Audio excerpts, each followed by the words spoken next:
હોય, છેવાડાના ગામમાં રહેતો હોય, પણ આ કાર્ડના કારણે શાંતિથી સૂઈ જઈ શકે છે. પહેલા જો એને સ્વાસ્થ્યની તકલીફ થઈ અને છોકરા કમાતા ઓછું હોય તો મા બાપને એમ થાય કે ક્યાં મારે શરીરમાં બીમારી છે, મારે ક્યાં લાંબુ જીવવું છે, એમ કરીને દવાખાને ના જાય. આજે એ મા બાપની સેવાય કરી શકાય છે અને છોકરાને ભણાવી પણ શકાય છે. કેટલી મોટી શાંતિ થઈ છે.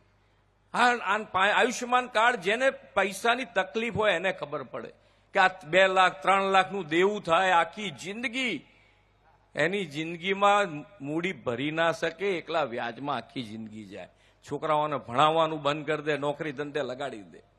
આ પરિસ્થિતિમાંથી બહાર આવ્યા છે અને એટલે જ આજે નાના માણસને પૂરો વિશ્વાસ થઈ ગયો કે કોઈ એમની સાથે ઊભું રહે કે ન ઊભું રહે, પણ એક વિશ્વાસ પાક્કો થઈ ગયો છે કે આપણી સાથે નરેન્દ્રભાઈ અને નરેન્દ્રભાઈની સરકાર હર હંમેશા આપણી જોડે ઊભી રહે.